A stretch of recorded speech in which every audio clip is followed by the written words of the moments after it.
आप देख रहे हैं मराठा प्रहार और मैं हूं मिलिंद दिघे, आपका अजीज़।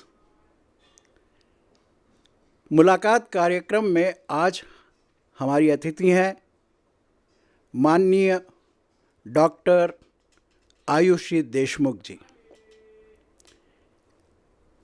आयुषी जी, आपका मराठा प्रहार में हार्दिक स्वागत है, वंदन है, अभिनंदन है। डॉक्टर आयुषी जी सद्गुरु भय्यू महाराज की धर्मपत्नी हैं और सद्गुरु दत्त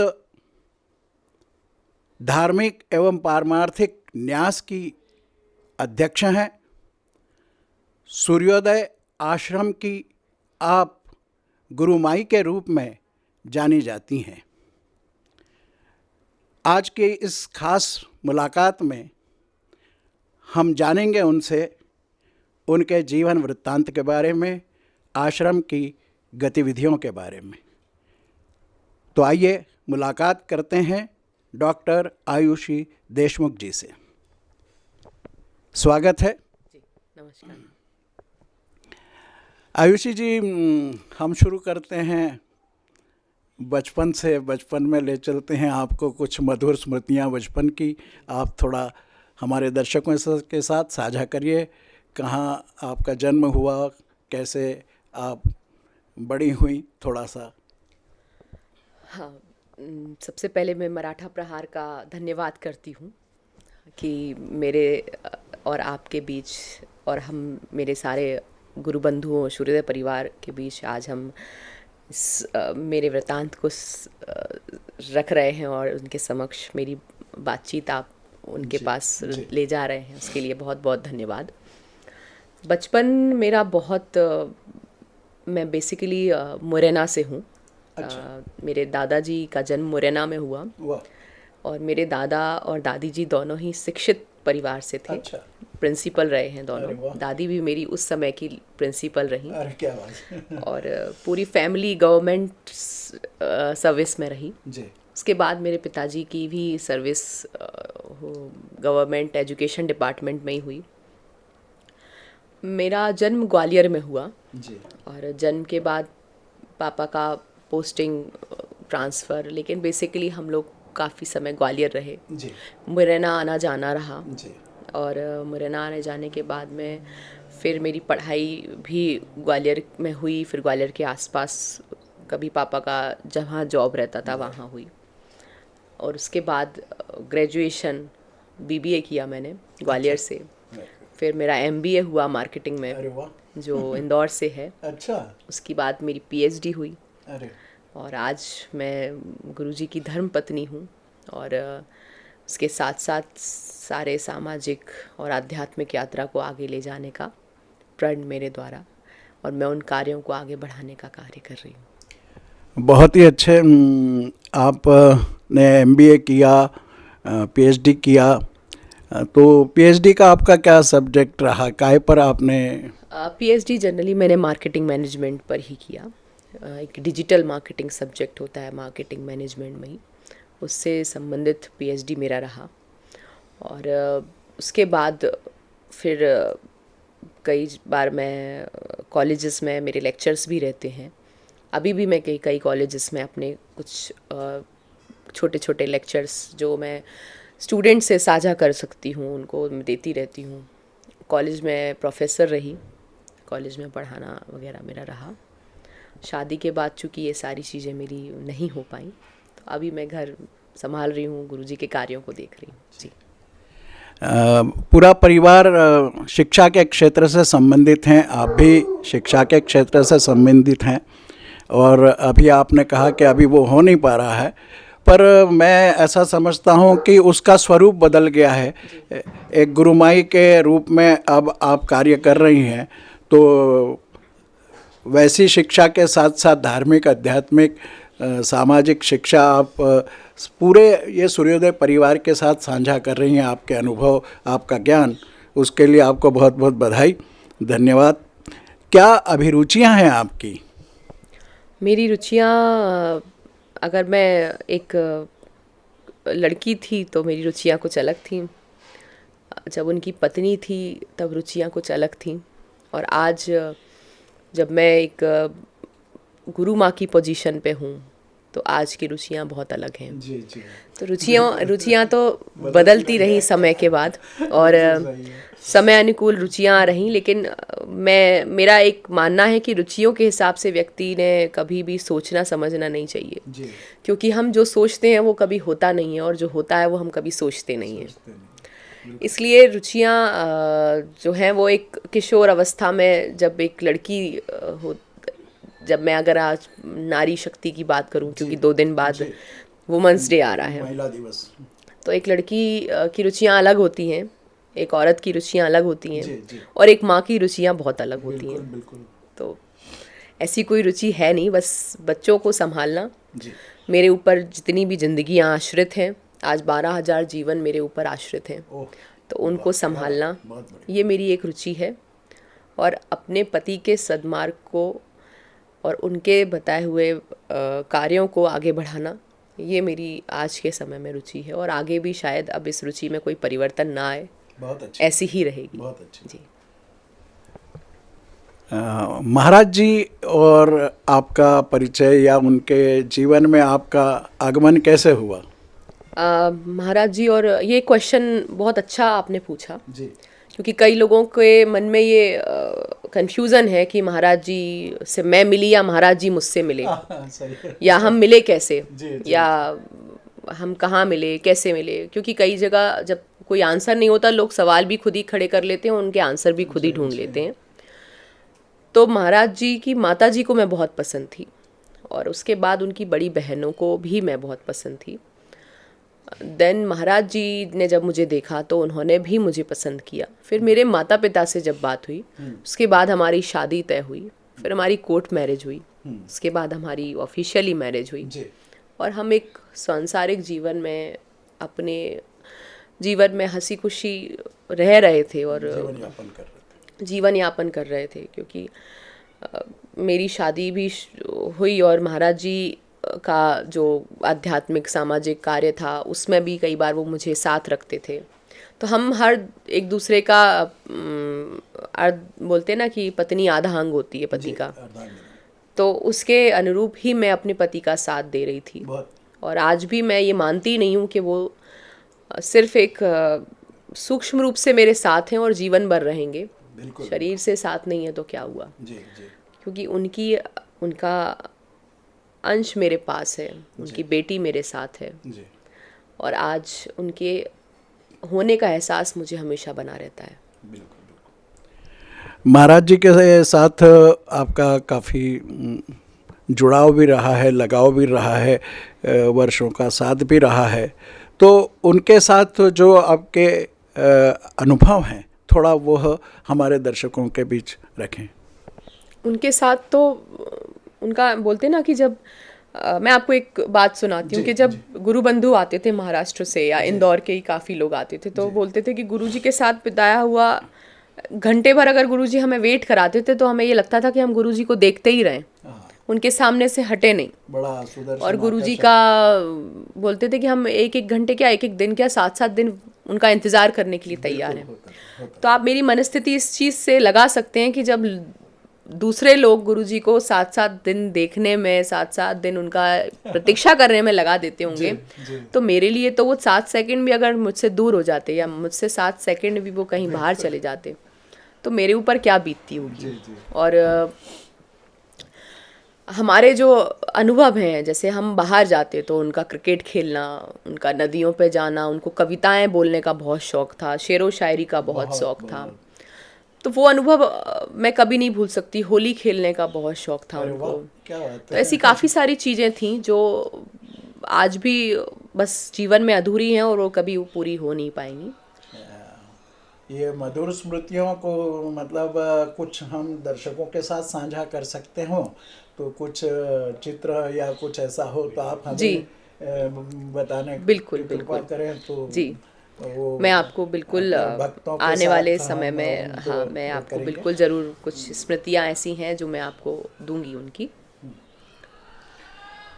महाराज श्री के अचानक अवसान से सारे भक्त ही नहीं पूरा देश दुखी है। और यह जो मतलब हम कह सकते हैं आप पहाड़ टूट पड़ा, एक दारुण दुख हुआ, ये जो समय था वह आपने बहुत ही धैर्य के साथ, शांति के साथ, साहस के साथ गुजारा है, उसको सहन किया है। उसके लिए हम आपके बहुत मतलब साधुवाद देते हैं, आपके बहुत प्रशंसा करते हैं कि आपने बहुत धैर्य रखा और सारा वो दुख जो है, भक्तों का भी दुख आपने साझा किया, उनको भी धैर्य दिया। तो महाराज जी ने जो पूरे हिंदुस्तान में धार्मिक, आध्यात्मिक और ख़ास तौर से सामाजिक कार्य किए हैं, जैसे जेल के कैदियों के लिए काम किया है, किसानों के खेती के लिए काम किया है, तालाबों का निर्माण करवाया है, पता नहीं कितना काम उनका, एम्बुलेंस, शिक्षा, चिकित्सा। तो इसमें अब क्या स्थिति है, उसको आप कैसे संभाल रही हैं और भविष्य में उसका विस्तार करने की आपके पास क्या योजना है? जो महाराज जी कार्य कर रहे थे और जो महाराज जी द्वारा कार्य चलाए जा रहे थे, वे आज भी वैसे के वैसे ही चल रहे हैं जी। और उनको चलाने और आगे बढ़ाने के लिए मैं भी प्रयासरत हूँ और आगे मैं कार्य करती रहती हूँ। चूँकि कुछ सीजनल प्रोजेक्ट थे जो कोरोना की वजह से बंद हो गए जी। और कोरोना की वजह से उन सीजनल प्रोजेक्ट्स को आगे नहीं बढ़ाया जा सकता था, क्योंकि सोशल डिस्टेंसिंग और बहुत सारी चीज़ें थीं जिन वजह से हम वो प्रोजेक्ट्स आगे नहीं चला पाए। तो बीच में हाँ कुछ चीज़ें बंद हुई हैं और महाराज जी द्वारा जो परमानेंट प्रोजेक्ट्स हैं, जैसे पारदी बच्चे हैं, जी जी, HIV पॉजिटिव बच्चे हैं, जी, अनुसूचित जाति जनजाति के बच्चे हैं, आत्महत्या ग्रसित किसानों के बच्चे हैं, वृद्धाश्रम है, अनाथ आश्रम है, अन्य संप्रदाय के जो लोग हैं उनको लेके गुरुजी का कुछ जो ड्रीम था वो भी प्रोजेक्ट वैसे ही चल रहे हैं। वाटर कंजर्वेशंस का काम महाराष्ट्र में वैसे ही चल रहा है।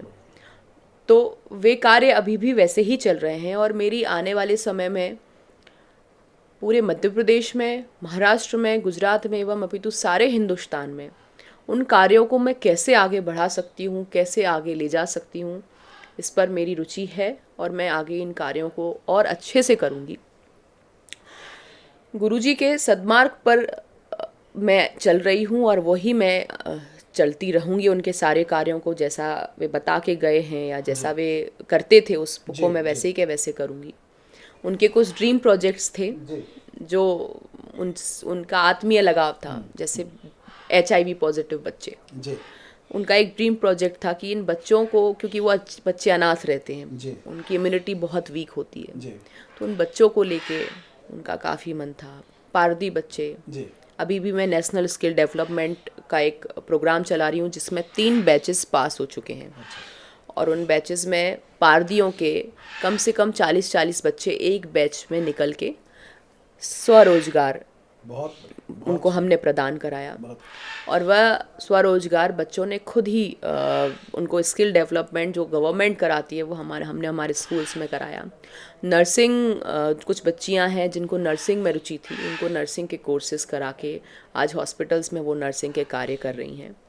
तो ऐसे कार्यों को मैं और आगे और विस्तार पूर्वक आगे बढ़ाऊंगी। महाराज जी ने एक नवाचार भक्तों के सामने रखा।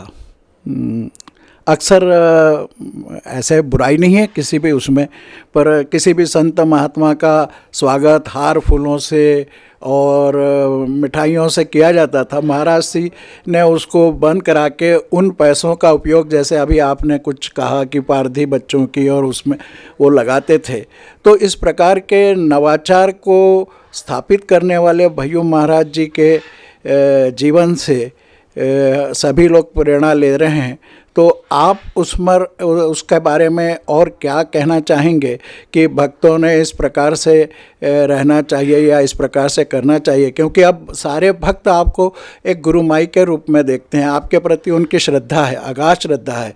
तो भक्तों के प्रति या सेवकों के प्रति या भय्यू महाराज के विचारों से जो अभी प्रेरित हैं, ऐसे नवयुवकों को आप क्या संदेश देना चाहेंगे? गुरुजी हमेशा शिक्षा को महत्व देते थे। जी।